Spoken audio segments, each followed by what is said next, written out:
नमस्ते। आज मैं आपसे बहुत ही महत्वपूर्ण चर्चा कर रहा हूं, इसलिए इस वीडियो को अधिक से अधिक शेयर करिएगा। इस पे जितना ज्यादा हो सके लोगों से चर्चा जरूर करिए। 9 दिसंबर 1946 को संविधान सभा की पहली बैठक होती है। 11 दिसंबर 1946 को डॉक्टर राजेंद्र प्रसाद को संविधान सभा का अध्यक्ष चुना जाता है। 13 दिसंबर 1946 को संविधान के प्रीएम्बल पे चर्चा होती है। पहली बार जो संविधान के प्रीएम्बल पे चर्चा हुई वो 13 दिसंबर 1946 को हुई। 22 जनवरी 1947 को दोबारा प्रीएम्बल पे चर्चा होती है और प्रीएम्बल को अडॉप्ट कर लिया जाता है, वो भी एक मत से। एक भी व्यक्ति ने प्रीएम्बल में जो शब्द थे उनका विरोध नहीं किया। सबने बोला भाई भारत एक लोकतांत्रिक देश है, भारत एक संप्रभु भारत है, भारत में सबको इक्वलिटी होगी, सबको जस्टिस होगी, सबको लिबर्टी होगी, सबको फ्रेटर्निटी होगी, यूनिटी नेशनल इंटीग्रेशन होगा, यानी समता समानता समरसता। इसको संविधान का बेसिक स्ट्रक्चर बना दिया गया प्रीएम्बल में डाल के। 22 जुलाई 1947 को नेशनल फ्लैग जो तिरंगा झंडा है ये एक्सेप्ट हो गया। 29 अगस्त 1947 को डॉक्टर अंबेडकर को जो हमारी ड्राफ्टिंग कमेटी थी उसका चेयरमैन बनाया गया। अब लगभग एक साल के बाद 15 नवंबर 1948 को प्रोफेसर केटी शाह साहब ने एक अमेंडमेंट मूव किया। प्रोफेसर केटी शाह साहब विदेशों में पढ़े हुए थे, उनको सोशलिस्ट वर्ड से बहुत लगाव था, सेकुलर वर्ड से बहुत लगाव था, फेडरल वर्ड से बड़ा लगाव था। तो उन्होंने कहा कि संविधान के आर्टिकल 1 में जहां इंडिया दैट इज भारत लिखा हुआ है वहां पे सोशलिस्ट, सेकुलर और फेडरल ये 3 वर्ड आने चाहिए। दिन में चर्चा हुई और उनका प्रस्ताव एक मत से डिक्लाइन कर दिया गया, रिजेक्ट कर दिया गया।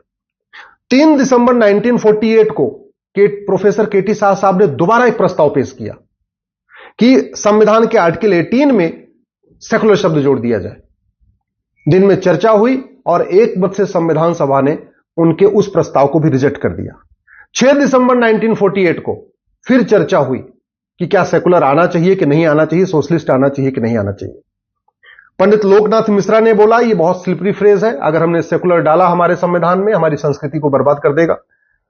एचवी कामत साहब ने कहा कि धर्म अलग होता है, रिलीजन अलग होता है, ये सेकुलर का जो कॉन्सेप्ट है विदेशी कॉन्सेप्ट है, इसकी भारत में कोई जरूरत नहीं है। यानी फिर से सोशलिस्ट और सेकुलर को रिजेक्ट किया गया। 17 अक्टूबर 1949 को प्रीएम्बल के ऊपर फिर चर्चा हुई और दोबारा जो हमारा प्रीएम्बल है उसको फाइनली अडॉप्ट कर लिया गया। यानी 13 दिसंबर को चर्चा हुई, उसके बाद 22 जनवरी को चर्चा हुई 1947 को, 15 नवंबर 1948 को चर्चा हुई, 3 दिसंबर 1948 को चर्चा हुई, 6 दिसंबर 1948 को चर्चा हुई। इतनी लंबी चर्चा के बाद फिर 17 अक्टूबर 1949 को संविधान का प्रीएम्बल फाइनली अडॉप्ट किया गया और उसमें न सोशलिस्ट था न सेकुलर था। 26 नवंबर 1949 को हमने दोबारा संविधान अपना एक्सेप्ट कर लिया, जिसको हम संविधान दिवस के रूप में मनाते हैं। 24 जनवरी 1950 को राष्ट्रगान पे चर्चा हुई और यह कहा गया कि भाई जनगण मन और वंदे मातरम दोनों हमारे राष्ट्रगान होंगे, दोनों को बराबर सम्मान मिलेगा। यह अलग बात है कि वंदे मातरम को सम्मान नहीं मिलता। 25 जनवरी 1950 को संविधान सभा भंग हो गई। 26 जनवरी को हम रिपब्लिक डे मनाते हैं, हम सब लोग मनाते रहते हैं। अब इसके आगे जरा देखिए कैसे संविधान की धज्जियां उड़ाई जा रही हैं।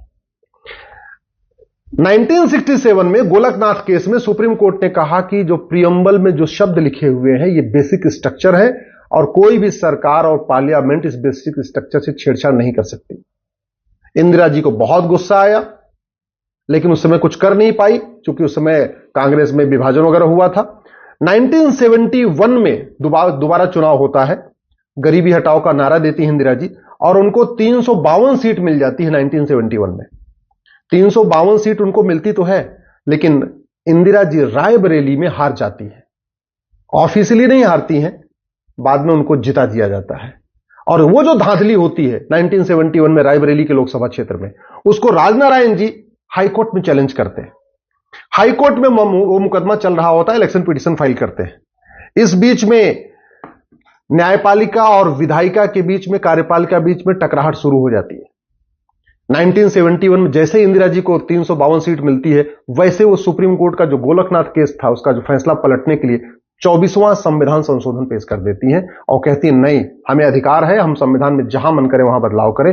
जबकि गोलकनाथ केस में सुप्रीम कोर्ट ने कहा कि आप फंडामेंटल राइट चेंज नहीं कर सकते, प्रीएम्बल को चेंज नहीं कर सकते।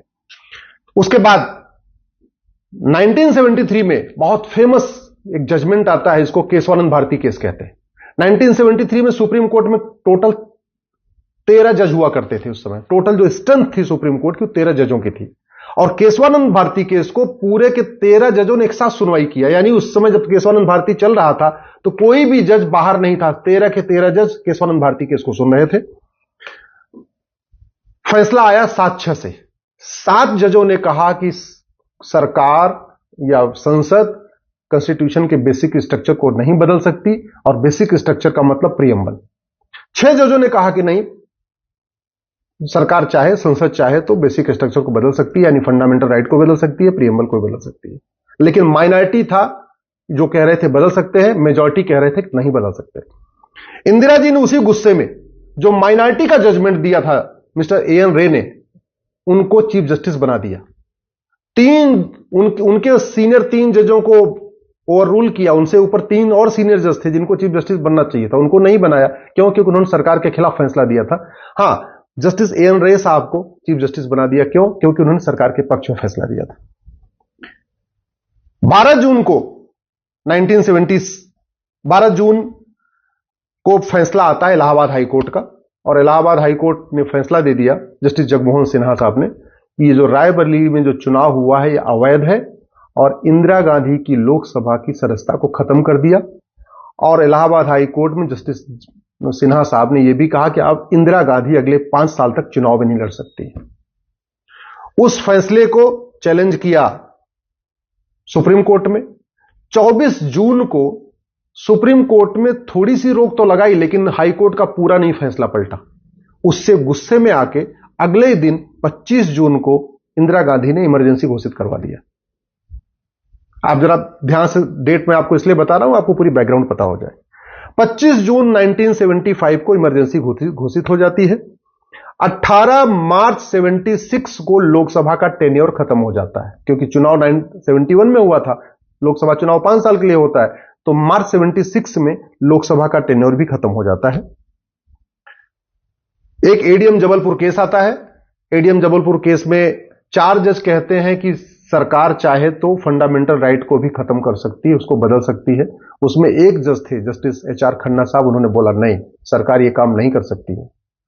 उसका परिणाम यह हुआ कि उनके जूनियर जज को, बेग साहब को, चीफ जस्टिस इंदिरा गांधी ने बना दिया, और जस्टिस एचआर खन्ना साहब ने रिजाइन दे दिया। 18 मार्च को लोकसभा का टेन्योर खत्म हो जाता है, और 18 दिसंबर 76 को संविधान के प्रीएम्बल में वो 2 शब्द जोड़े जाते हैं, सोशलिस्ट और सेकुलर, जिसको संविधान सभा ने 3 बार रिजेक्ट कर दिया था। ये जो प्रीएम्बल फाइनल हुआ, 6 दिन सुनवाई, 6 दिन पूरी बहस के बाद फाइनल हुआ। प्रस्ताव 3 बार आए सोशलिस्ट सेकुलर जोड़ने के लिए, उसको संविधान सभा ने रिजेक्ट किया, और इंदिरा गांधी ने 18 दिसंबर 76 को वही सोशलिस्ट सेकुलर संविधान में जोड़ दिया। 18 दिसंबर 76 को संविधान सभा नहीं थी, क्योंकि संविधान सभा तो 25 जनवरी 1950 को ही खत्म हो गई थी। 18 दिसंबर 76 को लोकसभा नहीं थी, क्योंकि लोकसभा का टेन्योर 5 साल का मार्च में ही पूरा हो गया था 76 में, तो लोकसभा भी खत्म हो चुकी थी। विपक्ष के सारे नेता जेल में थे। उस समय न्यूज चैनल केवल एक होता था, दूरदर्शन, उस पर इंदिरा गांधी ने पूरा कंट्रोल किया हुआ था।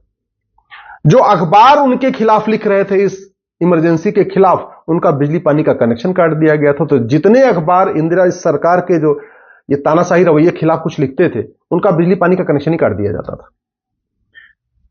अब इंदिरा जी ने बदल दिया, और आज की डेट में वही कांग्रेस के नेता, खासतौर पे राहुल गांधी, संविधान बचाने की बात कर रहे हैं, लोकतंत्र बचाने की बात कर रहे हैं, जिसका गला 76 में घोटा जा चुका है। इमरजेंसी के दौरान न लोकसभा थी, न संविधान सभा थी, और प्रीएम्बल पे डेट क्या चल रही है? प्रीएम्बल पे डेट अभी भी 26 नवंबर 1949 की डेट चल रही है। 2 शब्द जोड़ दिए उन्होंने, संविधान का मूल ढांचा बदल दिया, और वो भी बैक डेट में 1949 की, क्योंकि संविधान सभा में जो डेट पड़ी वो 26 नवंबर 1949 पड़ा हुआ है, वो डेट भी नहीं बदली। इसको हमने सुप्रीम कोर्ट में चैलेंज किया है। सवाल यह है कि अगर सरकार को और संसद को इस संविधान के प्रीएम्बल को बदलने का अधिकार मिल जाएगा तो इसका कोई अंत नहीं होगा। फिर तो कल को किसी सरकार के पास 500, मान लीजिए 450, 500 सांसद बन जाते हैं, वो कहेंगे ऐसा है जी, हम इसमें से सोवरेन शब्द हटा रहे हैं, संप्रभु शब्द हटा रहे हैं, आज के बाद हम अमेरिका के गुलाम हैं, आज के बाद हम ब्रिटेन के दोबारा गुलाम हैं, आज के बाद हम चीन के गुलाम हैं। फिर तो कह सकते हैं। अगर संविधान में कोई शब्द जोड़ने का अधिकार सरकार को मिल जाएगा या संसद को मिल जाएगा, फिर तो घटाने का भी अधिकार मिल जाएगा। अगर सोशलिस्ट सेकुलर जोड़ने का अधिकार मिल गया, इसका मतलब सोवरेन शब्द को घटाने का भी अधिकार मिल गया। कल को कोई सरकार प्रियम्बल में जोड़ दे, आज से हम सोवरेन नहीं है, हम गुलाम हैं, हम चीन के गुलाम हैं, अमेरिका के गुलाम है, या हम किसी और देश के गुलाम हो चुके हैं, क्या इसका अधिकार मिल सकता है क्या? अगर वास्तव में सोवरेन से अगर सरकार को प्रियम्बल में सोवरेन, सोशलिस्ट और सेकुलर जोड़ने का अधिकार मिल गया, तो कल को डेमोक्रेसी निकालने का भी अधिकार मिल जाएगा। कल को सरकार कोई कहेगी जी अब प्रियम्बल में डेमोक्रेसी नहीं रहेगी, भारत में लोकतंत्र नहीं रहेगा, फिर क्या होगा? कल को जस्टिस निकाल दें, अब लोगों को न्याय नहीं मिलेगा, या न्याय भी मिलेगा तो रिलीजन के आधार पर मिलेगा, मुस्लिम्स को इतने दिन में न्याय मिलेगा, हिंदू को इतने दिन में न्याय मिलेगा। ये अलाउ कर सकते हैं क्या? कल को कोई सरकार आए, इसमें इक्वल अपॉर्चुनिटी जो शब्द लिखा हुआ है प्रियम्बल में, उसको निकाल दे, बोले अब सब लोग समान नहीं, सबको समान अवसर नहीं मिलेगा, माइनॉरिटी को पहला हक मिलेगा, मेजॉरिटी को बाद में मिलेगा, भारत के संसाधनों पर पहला हक माइनॉरिटी का रहेगा, फिर तो ये भी जोड़ा जा सकता है। अगर सोशलिस्ट सेकुलर जोड़ा जा सकता है, फिर तो कल को प्रियम्बल में शरिया भी जोड़ा जा सकता है, कल को प्रियम्बल में हिंदू राष्ट्र भी जोड़ा जा सकता है, कल को प्रियम्बल में घटाया भी जा सकता है, डेमोक्रेसी भी निकाला जा सकता है, कुछ भी हो सकता है ना फिर तो। इसीलिए मैं आपसे निवेदन कर रहा हूं, इस वीडियो को अधिक से अधिक शेयर करिए, और खास तौर पे आपके जान पहचान में अगर कोई जज है, कोई आईएएस है, कोई आईपीएस है, कोई सांसद है, कोई विधायक हो, कोई मंत्री है, उसको जरूर भेजिए। ये बहुत बड़ा खतरा है। इसलिए इस प्रियम्बल को दोबारा ओरिजिनल प्रियम्बल एडॉप्ट करना जरूरी है। ये जो इतना बड़ा हमारे संसदीय महापाप हुआ है 1976 में, उसको ठीक करना जरूरी है। हां, ये अलग बात है, उसको ठीक करने के लिए स्वाभाविक सी बात है 2/3 बहुमत चाहिए होगा, दोबारा सोशलिस्ट और सेकुलर शब्द निकालने के लिए 2/3 बहुमत चाहिए होगा, लेकिन चाहिए तो चाहिए, इसको निकालना जरूरी है। सोशलिस्ट सेकुलर आप संविधान के अंदर डालो, समझ में आता है, लेकिन प्रियम्बल में डाल देना, जिसको मूल ढांचा कहते हैं। अभी हम घर में बैठे हुए हैं, हम लोग घर में क्या करते हैं, कमरे बदल देते हैं। कई बार ऐसा होता है, किचन को हम कुछ और मॉडिफाई कर देते हैं, ड्राइंग रूम को कोई और मॉडिफाई कर देते हैं, बेडरूम को भी मॉडिफाई कर देते हैं। हम कभी घर की फाउंडेशन को मॉडिफाई करते हैं क्या? नहीं। घर की फाउंडेशन जो पड़ गई तो पड़ गई। हाँ, ये अलग बात है कि आप आज इसको स्टडी रूम बना लीजिए, कल को इसको ड्राइंग रूम बना लीजिए, कल को इसको बेडरूम बना लीजिए, इतनी बात तो समझ में आती है, लेकिन कभी फाउंडेशन नहीं बदली जाती। प्रियम्बल संविधान का फाउंडेशन है, प्रियम्बल संविधान का मूल ढांचा है।